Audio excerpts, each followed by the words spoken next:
오늘 학교별 하나님의 말씀은 신약 성경 5페이지 마태복음 4장 17절에 있는 말씀입니다. 네, 우리 한 절이니 다 같이 한 목소리로 합독하겠습니다. 시작. 이때부터 예수께서 비로소 전파하여 이르시되 회개하라 천국이 가까이 왔느니라 하시더라. 아멘. 기도하겠습니다. 하나님, 오늘도 저희에게 예배드리며 함께 나눌 수 있는 귀한 건강을 허락하셔서 감사합니다. 하나님, 우리의 마음과 생각이 늘 하나님의 뜻이 무엇인지, 하나님이 기뻐하시는 바가 무엇이고 하나님께서 슬퍼하시고 싫어하시는 바가 무엇인지를 고민하며 생각할 수 있는 그런 신앙이 되기 원합니다. 우리는 인간적인 악한 본성이 있어서 내 욕심을 위해서, 내 이익을 위해서라면 무엇인지 하고자 하는 악한 본성이 있음을 먼저 주 앞에 고백합니다. 남들 따라하며 이익을 위해서만 따라가는 그런 인생이 아니라 사람답게 사는 것이 무엇인지, 하나님께서 인간을 창조하신 그 목적대로 사는 것이 무엇인가 늘 고민하며 하나님의 방법대로 우리 인생을 살아갈 수 있도록 성령 하나님이 인도하시고 붙들어 주옵소서. 오늘도 부족한 자가 주의 말씀을 들고 단위에 섰습니다. 약속된 주의 말씀만을 잘 증거하는 입술 되게 도와주시고, 하나님, 성경이 성경 자체로만 있을 때는 아무런 의미가 없지만 이 성경 속 하나님의 말씀이 우리의 마음판 깊이 들어와 새겨졌을 때 우리를 움직이고 우리를 하나님의 사람답게 행동하게 만드는 귀한 능력이 되는 줄 믿습니다. 이 시간 듣는 우리 모두의 귀를 복되게 하사 이 말씀들이 우리 마음판 깊이 새겨져서 우리의 삶을 이끄는 귀한 나침판이 될 수 있도록 성령 하나님 인도하시고 붙들어 주옵소서. 예배 시작입니다. 마치는 모든 순간까지 우리 주의 성령께서 함께 하시고 인도하시고 믿사오며 우리를 구원하신 예수 그리스도의 이름으로 감사하며 기도드립니다. 아멘. 네, 반갑습니다. 어떤 일에 열심히 수고하고 애쓴 사람들, 보통 우리 직장인들이 가장 손꼽아 기다리는 게 뭐냐면은 월급 날릴 수도 있겠지만 보통 휴가 시즌을 굉장히 손꼽아 기다린다고 합니다. 여름 휴가 또 겨울에 여행 갔다 와서 그 힘으로 또 몇 주를 버티고 또 일하고. 그러면 만약 여러분들이 휴가를 가신다면은 뭘 가장 염두에 두고 휴가 계획을 짜시나요? 아니, 계획이 있죠. 자, 우리가 보통 휴가나 여행을 가게 되면은 한 3가지, 4가지 정도로 추격이 되는 것 같아요. 자, 휴가 속에 담긴 각 사람들 요구사항들이 있습니다. 자, 먼저 이왕 여행 가면은 어디가 음식을 잘하는 곳인가? 우리는 꼭 맛집을 찾게 됩니다. 그래서 인터넷이나 SNS를 뒤져가면서 이 지역에서는 이 메뉴가 가장 맛있는 메뉴기 꼭 먹어라. 제가 일하는 곳 앞에도 빵집이 있는데 엄청난 빵집이 있습니다.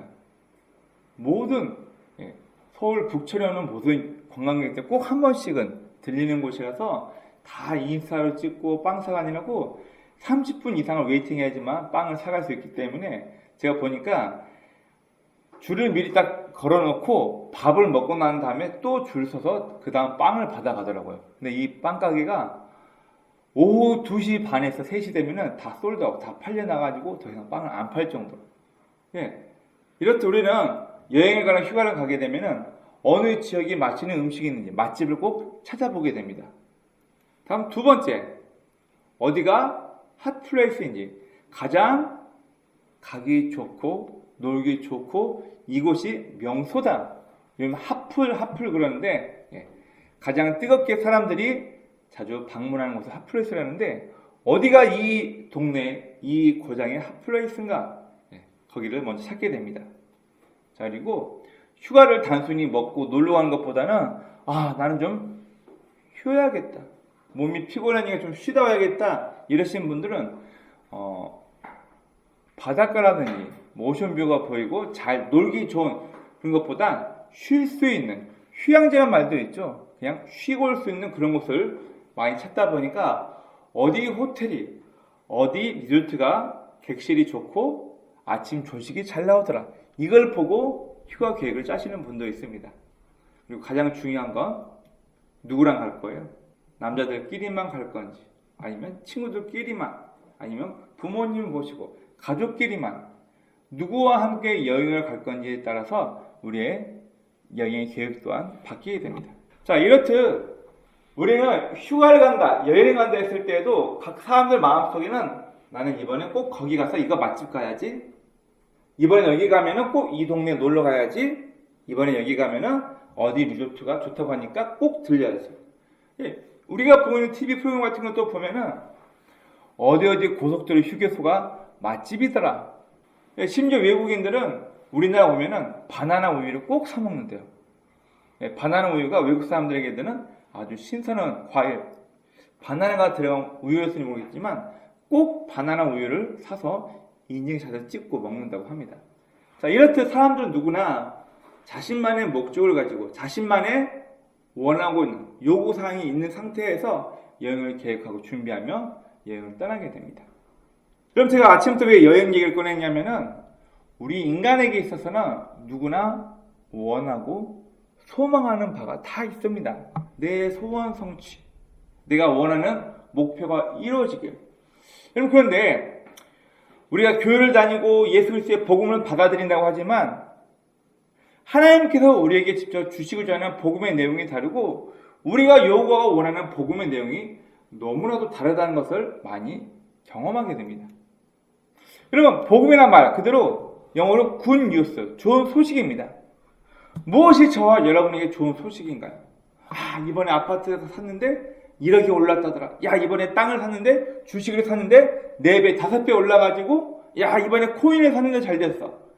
다 쓰러져가지고 초가집만 사가지고 리모델링해서 팔았더니 와, 이렇게 나왔어. 우리는 각자 마음속에 내가 뭔가 준비하고 또 몸이 아픈 사람은 건강해지는 것이, 자식을 키우고 있는 분들은 자식이 공부를 잘하고 좋은 회사에 취직하는 것, 각자 자기가 원하는 복음이 다 있단 말이에요. 나는 이것만 잘 되면 소원이 없겠어. 나는 우리 남편만 건강해지면, 우리 자식만 좋은 대학 가면, 우리 아들만, 우리 남편만 이러이러한 것이 잘 됐으면 소원이 없겠어. 이런 얘기를 많이 하게 됩니다. 자, 그러다 보니까 우리는 이 신앙생활 때 많이 착각하는 것 중에 하나가 뭐냐면, 내가 교회 다니는 이유는 내 소원 성취를 위해서, 내가 예배 꾸준히 나오고 새벽 예배, 철회 예배 빠지지 않고 또 헌금도 잘 내는 이유는 내 남편 잘 되라고, 우리 가족이 승승장구해야 되니까 마치 내 소망 성취하는 것이 내 복음의 목표인 것처럼 우리는 잘못 착각하고 있을 때가 너무나 많습니다. 네, 과거 6.25를 겪으면서 60년대, 70년대 우리나라가 못 살고 힘들 때는 교회에서 복음을 전하면서 사람들이 교회만 잘 다니면, 예수만 잘 믿으면 내 사업이 성공하고 무너져가는 우리나라가 다시 일어설 수 있다. 이런 이유 때문에 천만만 쳐놓고 교회를 시작하면 사람들이 몰려왔던 시대가 있었습니다. 다 내가 요청하고 바라고 이렇게 되었으면은 우리 인간들만의 각자의 내가 원하는 복음이 다 있었다는 얘기예요. 여러분, 그러나 오늘 본문은 조금 그 얘기가 다릅니다. 우리가 원하는 복음은 말씀드렸다시피 내가 원하는 소원 성취, 내 계획대로, 또 내 가족이, 내 바운더리에 있는 사람들이 자기 욕심대로, 원하는 대로, 계획대로 일이 잘 되는 걸 우리는 복음을 생각하며 내가 예수를 잘 믿으면 복된 소식을 내가 받을 수 있을 거야. 여러분, 그러나 성경에서 말하는 예수님께서 우리에게 전하신 복된 소식, 복음은 우리가 원하는 인간적인 욕심과는 좀 다릅니다. 네. 우리가 원하는 복음과 예수님께서 전하신 복음이 다르다는 것을 먼저 우리는 인지해야 합니다. 자, 그렇다면 성경에서 우리에게 말하고 있는 복음, 오늘 본문에서도 예수님께서 가장 처음 오셔서 했던 설교 내용이 뭐냐면 회개해라, 천국이 가까이 왔다, 메타노이아, 뒤돌아서라, 돌아서라, 돌이켜라, 바실레아 토 우라노스, 하나님의 통치가 가까이 이르렀다, 네 잘못된 삶을 돌이켜라. 이게 예수님께서 제일 먼저 하신 설교 내용이거든요. 그러면 나는 교회 다니면서 마음에 좀 위로를 얻고 싶고, 나는 예배 잘 드림을 통해서 하나님께서 나를 좀 이쁘게 보셔가지고 내 정성을 좀 보시고 내 기도를 좀 응답하셨으면 좋겠어. 우리가 원하는 복음은 내 소원 성취예요. 내 욕심대로, 내 소망대로 내 가족과 바운더리가 잘 해결되고 승승장구하는 것을 우리는 요구하고 있습니다. 하지만 성경에서 예수님께서 우리에게 전하신 복음은 네 욕심을 이루어지기 위해서 내가 종교 강사를 들어왔다? 네 소원 성취하려고 내가 종교의 교주가 되어왔다? 예수님은 전혀 그런 분이 아니시거든요. 그러면 오늘 본문에서 성경에서 말하는 복음이 진짜 무엇인가 같이 한번 나눠보겠습니다. 자, 예수님보다 6개월 정도 먼저 앞서서 왔던 세례 요한 혹은 침례 요한, 침례 요한과 예수님께서 전한 복음의 내용이 무엇인지 잠깐 보도록 하겠습니다. 자, 여러분 마태복음 3장 1절부터 2절 말씀을 보면 보세요. 예수님이 했던 설교와 똑같이 침례 요한도 똑같은 설교를 합니다. 보게 돼요. 그때 침례 요한이 이르러 유대 광야에서 전파하여 말하되 뭐를 얘기하죠? 회개하라. 천국이 가까이 왔느니라 하였느니라. 요한도 똑같은 내용으로 설교를 하고 예수님도 와서 똑같은 내용으로 설교를 먼저 시작하셨습니다. 회개하라는 거예요. 뭐로부터 회개하라는 거예요? 그냥 아우 나 잘못했어. 후회하고 또 반복되는 인생을 살라는 얘기 아니에요. 여러분 회개는 후회로 끝나는 게 아니란 말이에요. 메타노이라는 말은 내가 가고 있는 그 길에서 방향을 완전히 돌아서 잘못된 길에서 방향을 완전히 돌아서 네 삶을 다시 살라는 얘기예요. 완전히 뒤돌아서라. 죄를 지며 사는 인생, 남을 등쳐먹으며 살았던 인생, 내 이익만을 위해서 법망을 피해가며 온갖 악행을 저질렀던 인생, 남을 깔아뭉개서라도 나를 일으키고 세우려고 했던 못된 우리의 잘못된 모든 잘못된 길로부터 메타노야 뒤돌아서라는 거예요. 그리고 뭐라 했죠? 천국이 가까이 이르렀다. 하나님의 통치가 이 땅에 이르렀으니까 너의 잘못된 삶을 청산하라. 이렇게 말씀을 하시는 겁니다. 네? 우리가 알고 있는 오늘 본문 마태복음 4장 17절에도 이때부터 예수께서 비로소 이 말씀의 내용이 뭐냐면 예수님께서 40일 동안 금식하시고 사탄 마귀가 나와서 예수님을 유혹합니다. 야, 너 배고프지? 이 돌로 떡, 원래는 빵이에요. 이 돌이 네가 먹을 수 있는 빵이 되게 해봐.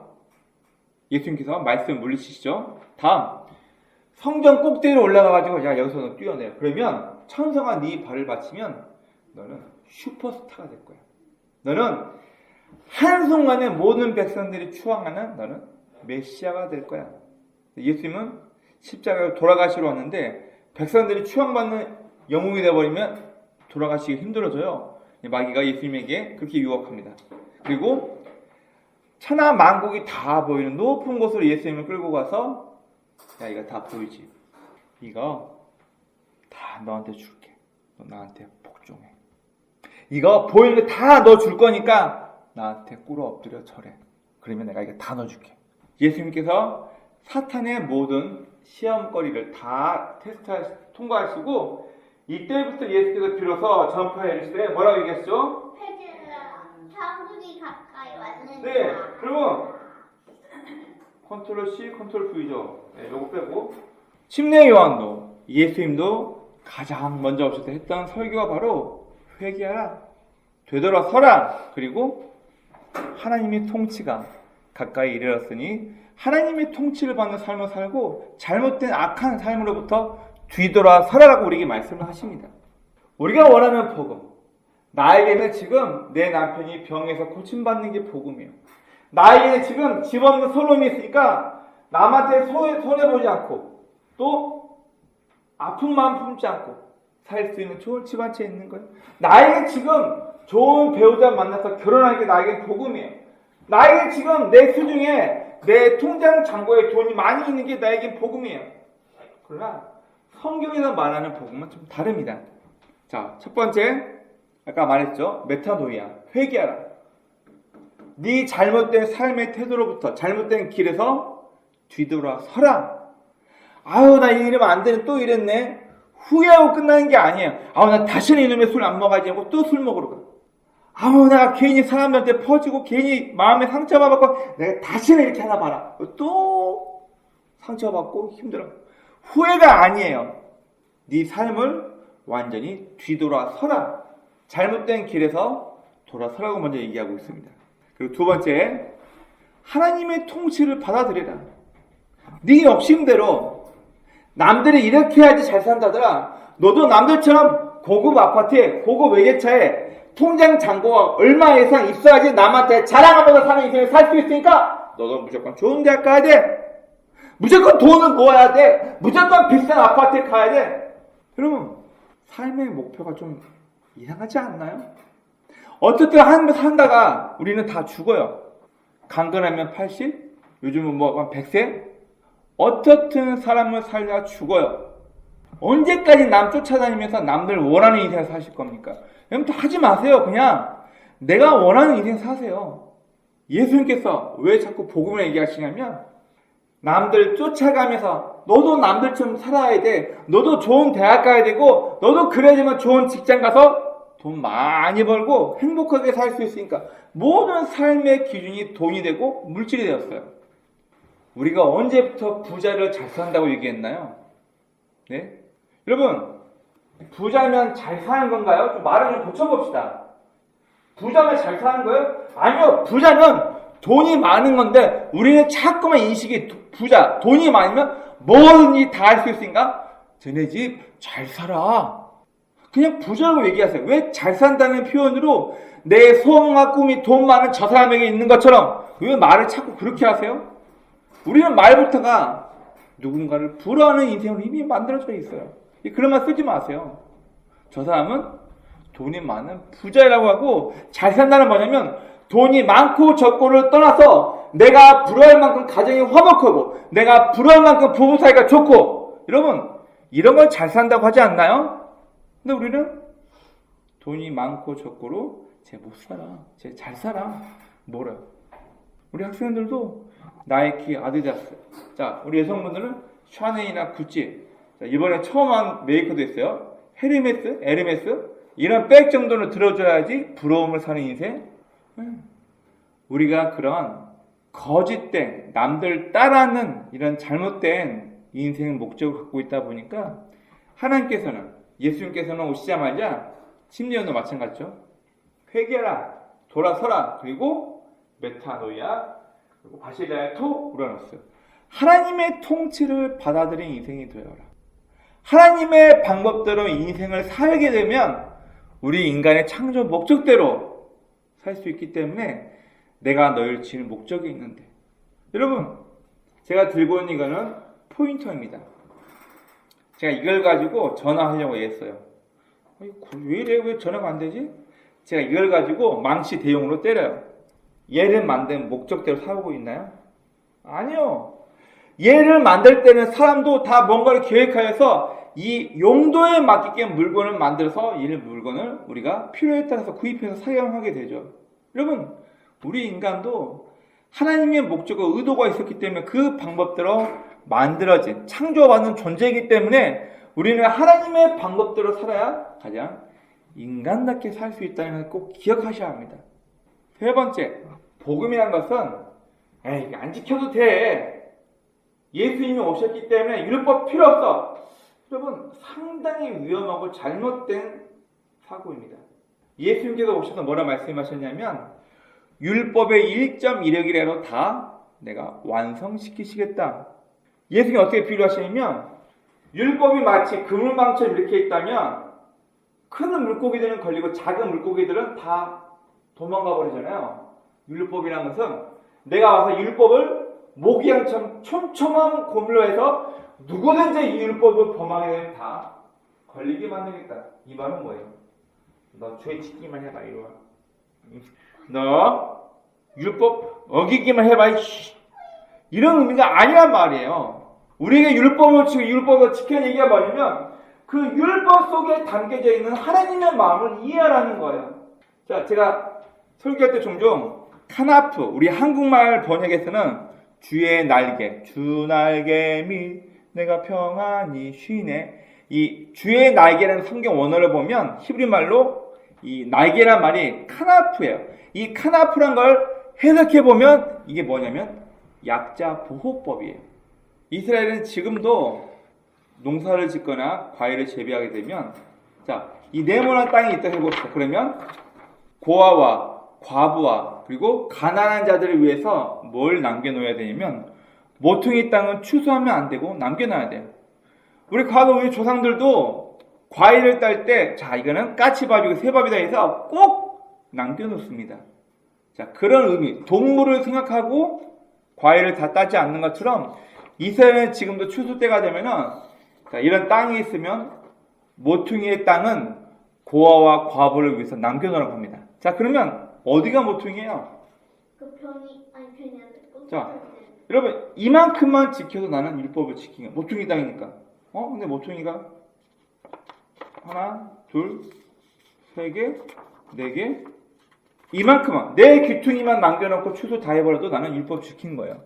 그런데 나는 이 모퉁이 땅을 지켜라는 의미가 약자를 위한 거니까 나는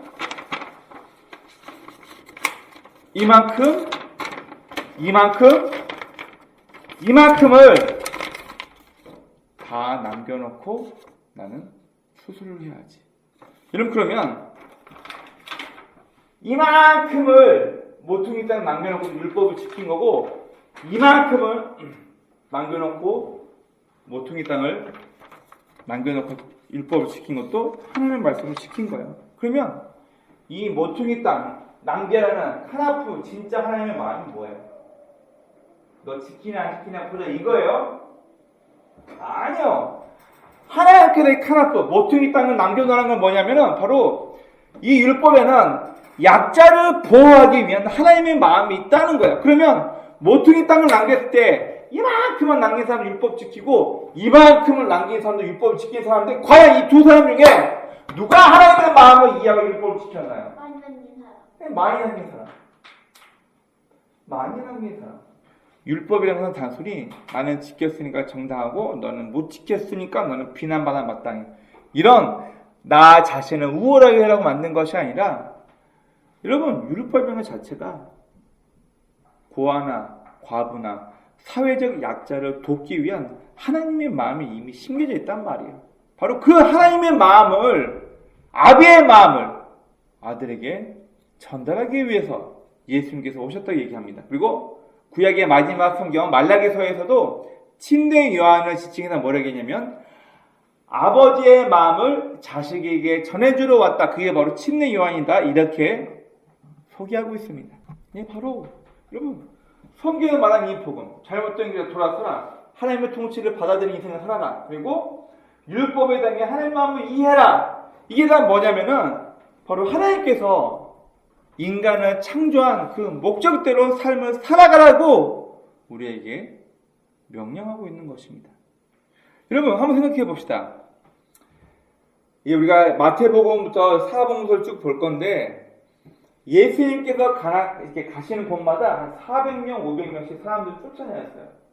실제로 요세푸스 역사서나 그리고 이 유대에서 그 당시에 활동해선 로마 장교들이 썼던 이 보고서에 보면은 예수님께서 다닐 때마다 최소 20명에서 많게는 300명, 400명이 예수님을 추종자로 몰려다니면서 예수님을 따라다녔다고 얘기하고 있습니다. 그 이유가 뭐죠? 예수님이 병 고쳐주시고 귀신 들려서 악행하고 있는 사람들은 귀신을 쫓아내줘요. 자, 그리고 이스라엘 사람들은 포로기 이후부터 어떤 메시아를 기다리고 있다고요? 나라를 독립시키고 국가의 위상을 드높이 올릴 수 있는 사람들을 다 메시아라고 칭하면서 그 메시아를 기다리고 있어요. 우리나라의 이 서양식 조직신앙에 갇혀있는 잘못된 의미의 메시아가 아니에요. 내 영혼을 구원할 메시아. 그럼 우리 입장에서 보고 이스라엘 사람들은 지금도 트럼프를 메시아라고 얘기해요. 자, 그 이유는 예루살렘을 그 어떤 누구도 예루살렘을 이스라엘 수도로 얘기하는데 트럼프 혼자 아주 당당하게 예루살렘은 이스라엘 수도. 이스라엘 사람들은 그래. 니는 메시아다. 지금도 이스라엘 사람들은 트럼프를 메시아라고 얘기합니다.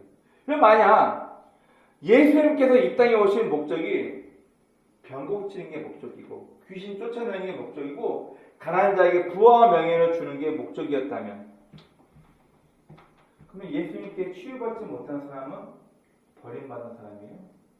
여러분 잘 생각하셔야 됩니다. 교회의 목적이 단순히 내 병 고침 받기 위해서 교회가 존재한다. 교회의 목적이 불안하고 억눌린 내 마음의 심리적 평안을 위해서 교회가 존재한다. 그러면 죄송하지만 그건 교회가 아닙니다. 잘못된 목적으로 잘못된 가치관을 가지고 교회로 나오고 오신 거예요. 여러분 죄송하지만 혹시라도 그런 마음을 가지고 교회에 나오고 있다면 다시 한번 생각해 보십시오. 여러분 시간 낭비하는 그 시간에 여러분의 여가 시간을 활동을 즐기세요. 왜 이 시간을 2시간, 3시간 오셔가지고 고생하고 시간 낭비하면서 병 고치도 못 받고 내 소원 성취도 못하고 여러분 그러면서 교회를 왜 다니시나요? 여러분 교회는 그냥 우리가 생각하듯이 내 마음의 평안을 얻고 내 소원 성취하기 위한 종교적인 목적으로 교회를 왔다면 우리는 너무나 많은 가장 귀한 나의 이 휴일 시간을 낭비하고 허비하는 거예요. 예수님도 병 고치거나 귀신을 쫓아내거나 부와 명예, 권력을 주기 위한 것이 예수님의 목적이었다면 여러분 우리는 잘못 생각한 것입니다. 바로 무덤 전까지만 죽기 전까지 내가 누릴 수 있는 모든 것을 내가 종교화하여서 우상화하여서 내가 저분에게 잘 보이기만 하면 내 정성을 저분이 보기만 하면 내 문제 해결된다. 아싸. 여러분 그건가요? 여러분 내 타락과 종교적인 욕심인지 진짜 신앙인지 아주 간단합니다. 무덤 이전까지 죽기 전까지 인간의 소원 성취만을 우리가 고집하고 요구한다면 여러분 이거는 복음이 아니라 인간의 심리적인 욕망만을 충족시키는 종교예요. 여러분 종교 활동할 거면 죄송하지만 이런 작은 교회 오지 마시고 큰 교회 가세요. 정치인들 있고 외과 의사 과장 변호사 판사 있고 이 사람들 연출을 통해서 내 삶의 모든 바운드를 넓힐 수 있고 내 든든한 백이 될 수 있는 거. 대형교회 가면 그런 사람들 다 있습니다. 얼마나 쉽냐고요? 서울의 한 구청 직원이 구청장이 내 교회 집사니까 장로니까 국회의원 누가 우리 교회 장로예요. 장로님 이번에 어디 집사님이 사업을 하려고 하는데 이 땅이 그린벨트랑 묶여있네요.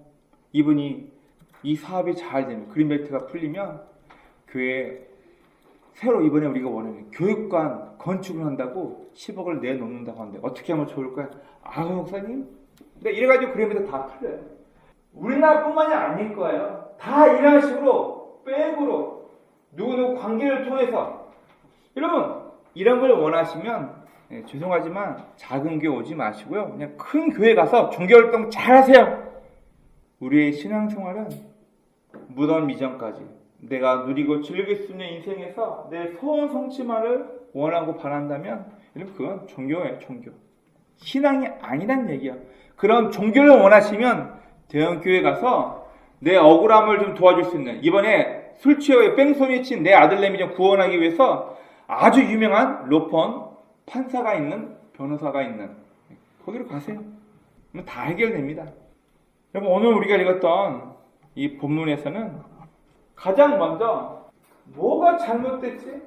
내 삶에서 내 인생에서 뭐가 문제일지 뭐가 내 삶에 문제였는지를 자각하는 데부터 인생이 오는 거예요. 여러분 사람이 언제 변화된 줄 아세요? 내가 헛살았구나. 내가 잘못된 선택을 하고 있었구나. 나 스스로에 대한 내 잘못에 대한 올바르지 못한 삶을 살아온 내 인생에 대한 자각이 있을 때 비로소 사람이 변화가 됩니다. 제주도에 가면은 아주 유명한 깡패였던 분이 목사박이라서 기념관을 세워놓은 곳이 있습니다. 이익훈 선교사님 기념관이 있습니다. 자, 일화가 있습니다. 이분이 평양에서 놀던 아주 대단한 깡패예요. 이 평양 시내를 돌아다니고 시장 같은 데 돌아다니면서 다 깨부시고 상인들에게 돈 뺏고 그래서 야야야 이익훈이 온다 그러면 다 사람들 숨고 도망가고 그러다 시대가 있었다고 합니다. 그런데 이 개화기 때 평양에 한 외국인 선교사가 들어오는데 이 이기풍이라는 깡패가 이 서양 선교사가 신기하게도 몇 번 쫓아내고 하다가 이 서양 선교사가 믿는 예수를 믿게 돼요. 예수를 믿게 됩니다. 그리고 사람들 사이에 소문을 퍼요. 야, 이기풍이가 야소를 믿었대. 야소가 한자말로 예수라는 말이에요. 야, 이기풍이가 예수를 믿었대. 에이, 뻥이야. 그 못된 놈이 무슨 예수를 믿어. 아, 가짜. 어느 한 상인이 이게 진짜가 가짜가 알아보려고 목숨 걸고 배추랑 양파랑 뭐 다 시큰 썩은 물 있죠. 이걸 모아놨다가 이기풍이가 오고 있을 때 뒤에서 이 썩은 양파, 이 얼마나 냄새나겠어요. 배추잎 썩고 이 썩은 물을 이기풍 뒤에다 확 쏟았고 이렇게 해서 보는 거예요. 그러니까 평상시 같으면 여러분 평양의 유명한 깡패예요. 아이고 이제 나 죽었구나. 근데 이기풍이 이렇게 쳐다보면서 만약 어제의 나였다면 넌 이미 죽었어. 이 얘기를 하고 그냥 가더라는 거예요. 무슨 말이에요? 나 이제 선교사님을 통해서 예수를 믿었기 때문에 과거의 깡패 활동은 청산했다는 얘기예요. 네. 이분이 제주도까지 가가지고 복음을 전하면서 유명한 이기풍 목사님이 기념관이 제주도에 지금도 있습니다. 여러분, 복음이란 건 자랑이 있어야 돼요. 내가 뭔가 잘못했구나. 네. 예수님께서도 우리에게 가장 많이 하실 때 설교 중에 하나가 뭐냐면 자기 잘난 척하는 바리새인이나 종교인들 앞에서 뭐라냐면 나는 병자를 불러 모으러 왔다. 자기가 아픈 줄 알아야지 의사가 필요한 것처럼 자기 아픈 줄 모르면 의사가 필요하지 않아요. 자기가 아프다는 자각이 있어야지만 의사가 필요한 것처럼 자신이 죄인이라는 것을 아는 사람을 나는 불러 모으러 왔다. 예수님께서 그렇게 얘기하십니다. 바로 복음이라는 것은 내 삶이 잘못되었구나. 내가 이렇게 살면 안 되는데 내가 왜 남들처럼 남들이 요구하는 인생을 살고 있지? 잘못된 인생에 대한 자각이 깨달음이 먼저 있어야 됩니다. 그리고 두 번째, 이기풍 목사님이 어제의 나였다면 넌 죽었어. 그 말은 뭐예요? 이 모욕과 수치를 내가 주먹으로 갚을 수 있지만 예수를 믿었으니까, 내가 어제 예수를 믿었으니까 이제는 과거의 삶을 살지 않겠다는 결단과 의지가 담겨 있는 거예요. 여러분, 조폭이 남한테 무실당하고 뺨 맞았어. 가만히 있어요? 몇 배는 갚아주지? 참은 거예요. 바로 내 잘못을 알았다면 이것을 바로잡을 의지와 결단이 필요한 거예요. 김창호 씨 리부트는 프로그램을 자주 보는데 여기서 김창호 씨가 항상 하는 얘기가 있습니다. 결혼에 대한 얘기를 할 때 마지막 도망갈 기회다. 잘 생각해봐라 하면서 무슨 얘기를 하냐면 이 남자가 혹은 이 여자가 부모로부터 물질적으로, 육체적으로, 정서적으로 완전히 독립이 됐는가 안 됐는가를 봐라. 만약 물질적으로, 육체적으로, 정서적으로 부모로부터 독립이 안 됐다면 그 결혼 절대 해서는 안 된다. 위압감을 내서라도 스드메, 스튜디오 촬영, 드레스, 메이크업, 그리고 결혼식 위약금 굉장히 비싸거든요. 몇백만 원의 위약금을 내서라도 이 세 가지가 안 된 사람은 절대 결혼하지 말딱 막아요. 만약 각오가 되어 있다면 결혼해라. 그 얘기는 해요. 무슨 말인가요? 준비가 안 돼 있어. 독립하여서 물질적으로 내 스스로가 돈을 벌며 내 필요한 핸드폰 요금, 차비, 식비, 내 필요한 곳에 내 스스로 충당할 만큼의 생활력이 되어 있냐? 아직도 뭐 하나면 어머니가 뭐 어떻게 해야 돼요? 아버지가 어떻게 좀 도와주세요. 아버지 카드 좀 빌려줘. 엄카라 그러죠? 자기 스스로가 아니고 엄마 카드, 아버지 카드 빌려 쓰고. 여러분 죄송하지만 이런 사람은 절대 결혼 대상자가 돼서는 안 됩니다. 나중에 힘들어져요. 그러니까 어른들도 얘기하고 그 쇼에서도 대놓고 공개적으로 방송에서 얘기해버리잖아요. 정서적으로, 물질적으로, 육체적으로 부모로부터 독립이 되지 않은 사람은 이런 배우자가 될 수 없습니다. 위험합니다. 혹시 결혼을 원하신다면 작정하고 각오하고 결혼하셔야 된다고 얘기까지 합니다. 그만큼 우리에게는 무엇이 잘못되었고 무엇이 올바르지 않다는 것이 판단이 섰다면, 자각이 되었다면 그것을 바로잡을 의지와 결단, 깡패였다가 하루아침에 예수를 믿고 자신의 과거로 돌아가지 않기 위해서 주먹을 쓰지 않았던 이기품 목사님의 그 일화처럼 우리에게도 나의 잘못된 습관과 버릇이 있었다면 후회로 끝나는 게 아니랬죠. 아이고 내가 또 이랬네, 또 그러고, 아이고 나 안 그럴 건데 또 그랬네.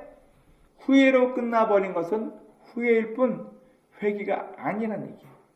여러분, 그리고 하나님이 누구인지 모르고 성경 속에 나와 있는 하나님의 뜻과 계획과 방법이 무엇인지도 모르는데 우리가 하나님의 마음과 뜻을 자각한다? 불가능합니다. 알아야 돼요. 네. 그리고 우리는 내 마음에 가득 담겨지는 인간적인 욕심과 인간적인 계획들이 가득하면 우리는 하나님의 방법대로 살 수 없습니다. 그러면 어떤 사람이 잠을 잘 자요? 피곤한 사람? 네, 또 졸린 사람? 졸린 사람, 피곤한 사람 똑같아요. 일 많이 하는 사람? 네. 밤샌 사람? 아무 생각 없는 사람이, 아무 마음에 부담이 없는 사람이 잠을 잘 잡니다. 이거 해야 되는데, 저거 해야 되는데, 다음은 이거 해야 되는데. 저도 이사 준비하면서 제 아내가 할 게 너무 많다 보니까 잠을 못 자더라고요. 그럼 비워내야 돼요. 야, 인간적으로 이렇게 해야지 사업이 잘 되는데, 이렇게 해야지 돈을 많이 벌고, 이렇게 해야지 부동산도 잘하고, 내 인간적인 생각과 인간적인 방법들을 비워서 버려야지만 내가 하나님의 것을 채울 수 있다는 거예요. 내 인간적 욕심을 다 갖고 있는 상태에서 하나님 것을 채운다? 불가능합니다. 자, 제가 청년들하고 얘기하다가 짜증나는 것 중에 하나가 뭐냐면은, 교회 잘 다니는, 자칭 자기는 교회 오빠래. 자, 그래 놓고, 배우자 이렇게 얘기하면은, 일단 돈 많은 장로님 딸이어야 되고, 직업은 유치원이나 초등학교 교사, 그래서 애를 잘 키우니까, 그리고 반주도 좀 잘해야 되고, 여러분, 이게 사랑해서 결혼하는 건가, 아니면 조건을 찾는 건가? 처음에는 신앙만 좋으면 돼. 예수 잘 믿고 교회 잘 다니는 신앙인이면 돼. 그래 놓고 얘기해 보면은 장로님 딸이어야 되고, 돈도 어느 정도 있어야 되고, 초등학교 교사는 유치원 교사는 돼야 되고, 요리는 누구누구처럼 요리 잘해야 되고, 몸매는 누구처럼 몸매가 좋아야 되고, 얘기가 쭉 나와요. 자, 여자들은요. 저는 자상하고 좀 말이 좀 통하고 아주 그런 신앙인이었으면, 예수 잘 믿는 그런 자상한 남자 만났으면 좋겠어요. 막상 갖다 놓죠? 이 남자는 돈이 별로네, 이 남자는 집안이 별로네, 다 걸러내요. 결혼하겠어요? 여러분, 우리가 하나님의 방법대로 살기 위해서는 남들을 따라가려면, 나도 남들처럼 저렇게, 나도 이것 보고 저것 보고 결혼 준비해야 되니까 재산은 얼마나 있는지, 능력은 얼만큼 되는지. 자, 결혼정보회사에 남자나 여자나 각 개인의 신상을 딱 집어넣으면요, A급부터 F급까지 나옵니다. A급은 연봉 6천 이상, 사자 돌림, 좋은 직업에, 좋은 명문대에 나온 사람이 A급이고요. 그 다음부터는 B급, C급, 그리고 월 수익이 3천만 원 이하부터는 C급. 월이 아니죠. 연 수입이 3천만 원 이하가 되면은 이제 C급, D급, E급, 마지막이 F급이 됩니다. 급으로 나눠요. 우리가 인간적인 계획, 내 인간적인 생각들을 비워놓지 않으면 우리는 절대 하나님의 방법대로 살 수 없다는 거예요. 알아야 되고 깨달아야 된다는 얘기입니다. 그리고 가장 중요한 건, 내가 종교활동하기 위해서 매주 교회에 나오고 김치 담근다 봉사활동 나오고, 이게 단순히 내가 교회 목사님들 잘 보여야지, 있는지 없는지 날 보고 있는지 모르겠는 하나님 앞에 내 정성을 잘 보여가지고 내 소원 성취해야지. 여러분, 무슨 토속신앙이에요? 정한수 떠놓고 비나이다. 우리 그렇죠? 천지시면 온 사방에 깔려있는 귀신들이 내 정성을 보고 내 소원을 들어준다. 우리 그래서 정한수 떠놓고 비나이다, 이 맑은 물 먹고 내 정성을 봐서라도 내 소원 들어주세요. 여러분, 이게 신앙일까요? 우리는 마치 과거에 우리가 택해왔던 토속적인 무속 신앙을 그대로 가지고 와가지고 예수님에게 그대로 해라고 떼쓰는 어린아이 같다는 느낌이 듭니다. 내 정성을 이만큼 보였으니까, 내 아버지가 이만큼 헌금했으니까, 내 부모가 이만큼 헌신했고 내가 이만큼까지 해왔으니까 우리 가족 축복 주세요. 그럼 또 중요한 건 우리가 왜 성경을 읽고 설교를 통해서 성경 공부를 통해서 이 성경에 있는 내용을 왜 알아야 되냐면, 도대체 이 성경 속에 하나님이 나한테 뭘 요구하시나, 도대체 저 여자가 왜 나한테 떽떽거리고 있나, 도대체 저 남자가 왜 저러고 있지? 그 사람의 속마음을 읽어야지 부부관계가 또 남녀간의 관계가 좋아지고 친구 관계도 좋아지는 것처럼, 우리는 성경을 통해서 이 성경 속에 담겨져 있는 하나님의 마음과 하나님의 의도를 알아야지만 우리가 하나님의 방법대로 살 수 있다는 거예요. 여러분, 구약 성경에 참 해석하기 어려운 단어가 하나 있는데 무슨 단어이냐면 헤세드라는 단어가 있습니다. 헤세드. 구약 어디서 많이 발견되냐면 룻기에서, 룻이 외국인 며느리거든요. 모압 여인인데 시아버지도 죽고 남편도 죽고 다 죽고 없을 때 이 젊은 며느리 혼자 시어머니를 봉양해요. 근데 이 나오미가 룻을 보고 뭐라냐면, 네가 지금까지 나를 선대했으니, 나에게 잘해줬으니, 이렇게밖에 해석이 안 돼요, 우리나라 말로. 근데 이 원어 단어 보니까 네가 지금까지 나에게 헤세드했다. 헤세드란 말이 뭐냐면은 하나님의 마음으로 베푸는 선행을 헤세드라고 불러요. 내가 시어머니가 억지로 잘한 척이 아니라 네가 진짜 하나님의 마음을 가지고 나를 권양했구나, 그 얘기를 해요. 그리고 나중에 보아스라는 사람을 만나서 보아스라는 사람이 룻에게 다른 데 가지 말고 내가 모퉁이 땅 많이 남겨놓을 테니까 내 땅에서 추수해라. 어리니까 다른 데 가지 말고 내 농사꾼들이 먹기 위해 준비해놓은 물과 볶음 곡식과 무화과 말린 뭉치가 여기 있으니까 너도 내 농꾼들과 함께 그거 먹으면서 이거 주워가라. 혹자는 보아스가 이미 마음속에 흑심이 있어서 잘해줬다 얘기하는데, 여러분, 보아스는 그만큼 약자 보호법을 하나님의 마음으로 지키고 있던 사람이에요. 세상에 자기 추수할 땅을 더 많이 남겨놓고, 야, 여기 남겨놔서 여기서 빨리 미리 주워가. 알았지? 야, 여러분, 물이랑 일꾼들이 먹을 음식을 준비해놓고 너도 가서 저거 먹으면서 추수해. 이런 사람이 어디 있어요? 그래서 이스라엘에서는 예수님을, 특별히 다윗의 후손이죠. 예수님이 다윗의 후손으로고, 이 다윗이 보아스의 후손이라는 걸 굉장히 강조를 많이 합니다. 그래서 우리는 성경을 통해서 하나님께서 참으로 원하시는 하나님의 마음이 무엇인지, 그리고 이 하나님의 마음으로 베푸는 선행과 사랑이 무엇인지를 우리가 알아서 삶을 사는 것이 인류의 창조 목적이라는 것을 기억해야 합니다.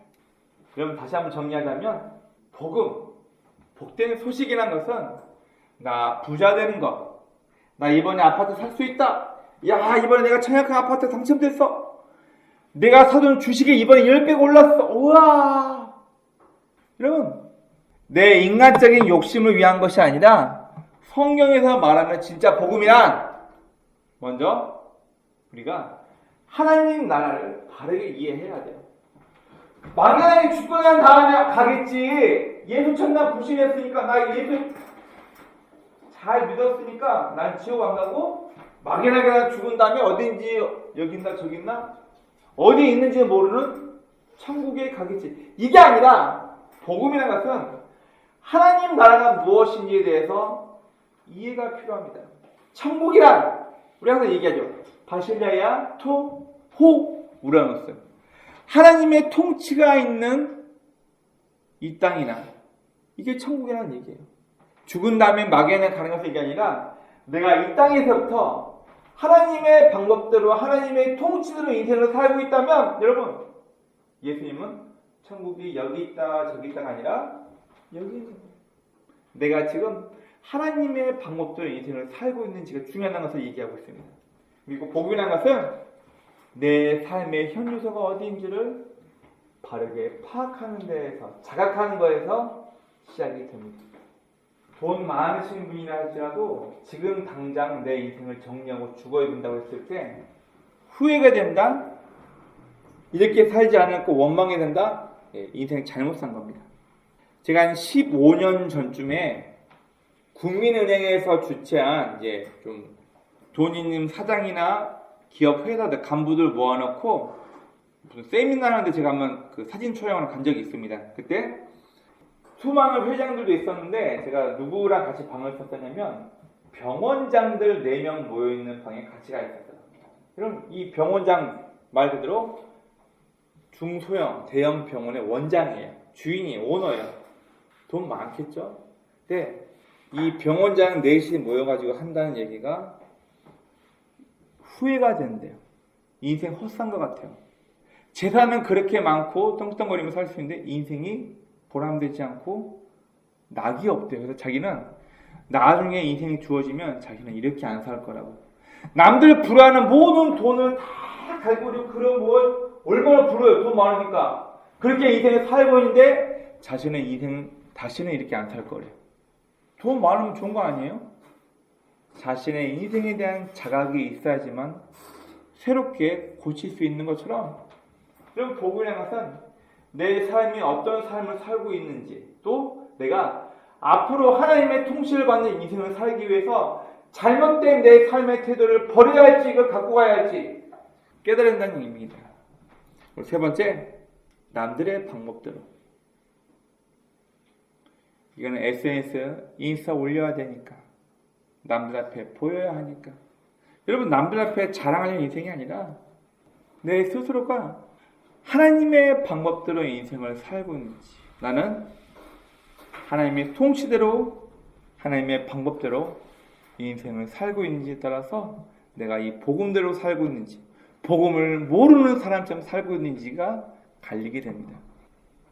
오늘 우리가 함께 봤던 이 본문 말씀은 가장 먼저는 하나님이 어떤 분에 대한 지식이 있어야 되고요. 두 번째, 나 자신의 현주소가 어떤지 나 자신의 지식이 있어야 되고, 마지막으로 율법.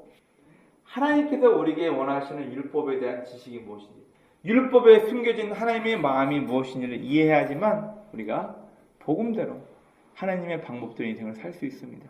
원하기는 이 약속된 하나님의 말씀 성경책을 통하여서 하나님이 어떤 분인지, 또 이 속에 숨겨진 가장 인간답게 살 수 있는 하나님의 방법이 무엇인지를 깨달아서 복음대로, 하나님의 방법대로, 하나님의 통치대로 우리의 인생을 남들 쫓아다니며 사는 인생이 아니라 그 하나님의 방법대로 인생을 살 수 있는 저와 여러분의 복된 삶이 되시길 주의 이름으로 축원합니다.